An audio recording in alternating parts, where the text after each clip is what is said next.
जित संगो जितेन्द्रियः अस्फुले भगवतो रूपे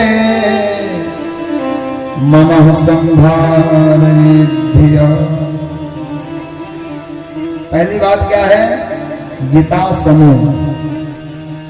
जब कथा में बैठो तो पहली बात का विचार करो आसन सही रहे। आसन का मतलब है कि एक आसन में कम से कम बैठ करके भगवान की कथा को सुने। आसन की भी बड़ी सिद्धि मानी जाती है। कई बेचारे ऐसे ऐसे महापुरुष महात्मा होते हैं जो दिन भर एक आसन में बैठा दो, बैठे रहेंगे, उठेंगे नहीं। तो ये आसन की सिद्धि नितांत आवश्यक है।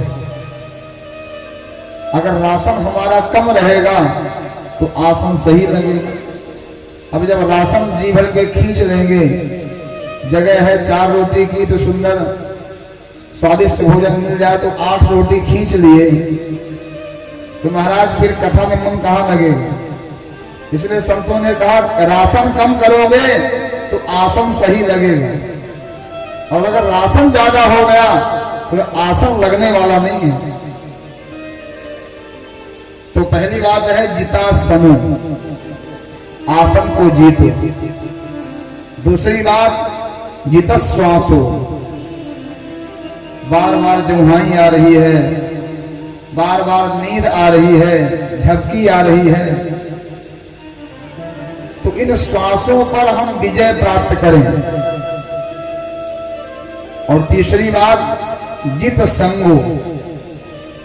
संग ऐसे व्यक्ति का करें जो भगवान के कथा का ही ज्ञान दे। अगर आम भाषा में कहें तो हम कथा में आए तो ऐसे व्यक्ति के पास बैठे जिससे हमारी पुरानी दुश्मनी हो।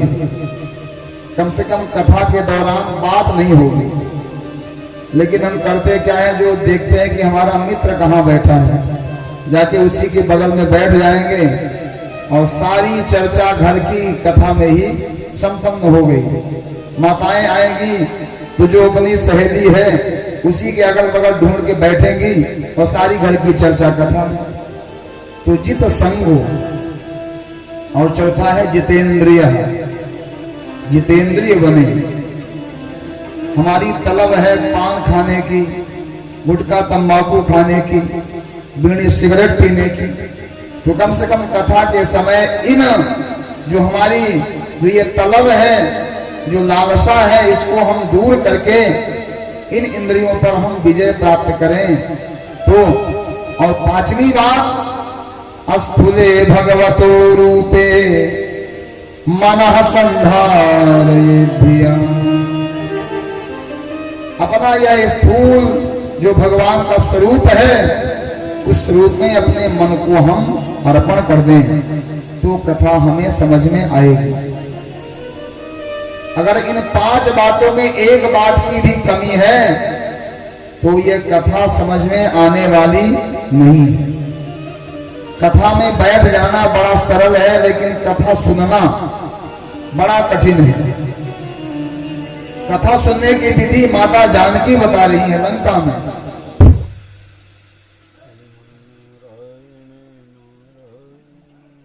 श्रीमन्नारायण नारायण नारायण, श्रीमन्नारायण नारायण नारायण, श्रीमन्नारायण नारायण नारायण, श्रीमन्नारायण नारायण नारायण,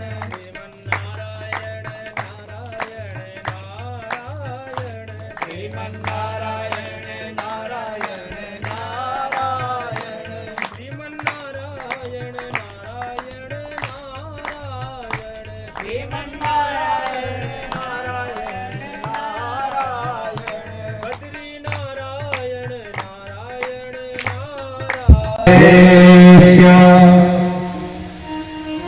तो ऐसे जो भगवान की कथा हम सुनेंगे तो एक कथा समझ में आएगी। लागी सुनय श्रवण मन लाई, आदि होते सब कथा सुनाई। मन और कान हमारा कथा में रहे, मन भी कथा में और कान भी कथा में।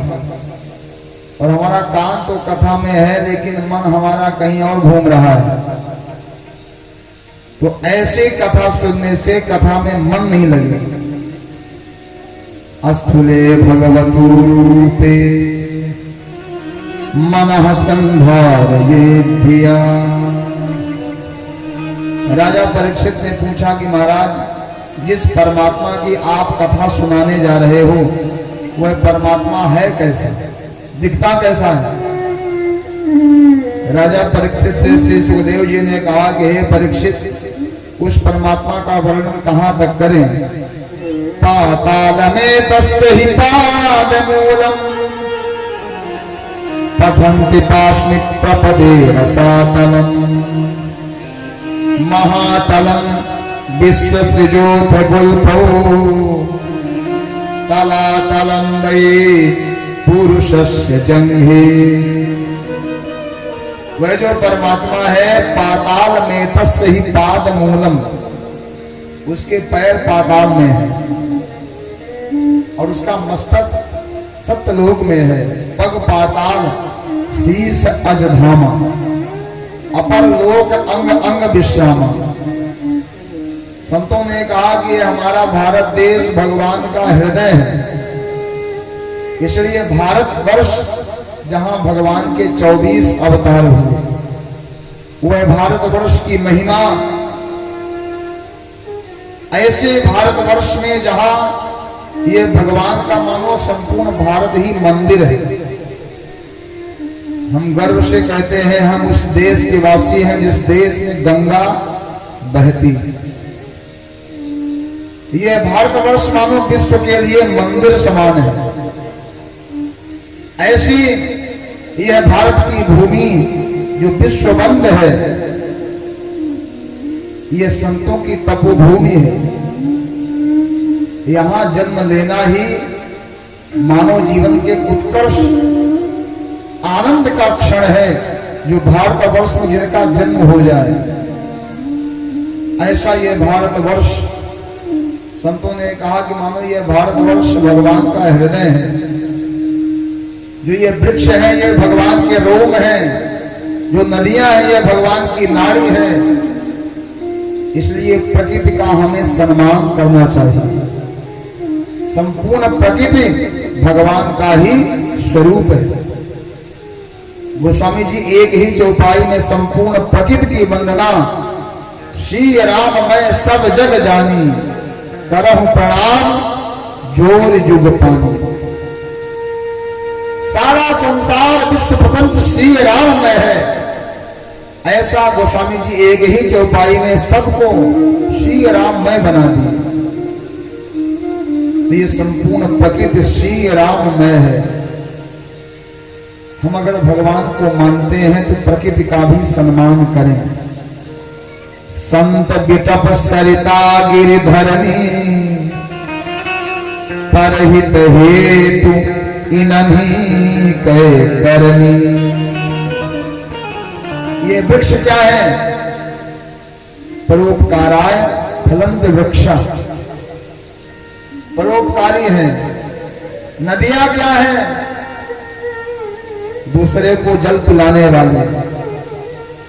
लेकिन आज अगर नदियों को देखें, आज जो भयानक सूखा की चपेट में संपूर्ण क्षेत्र आ रहा है, नदियों का इतना दोहन हो चुका है, नदियों का सारा संसाधन कुछ धन कमाने के लिए हम सब ने इतना उससे दुहा है, वो नदियां आज प्रायः सूख रही हैं।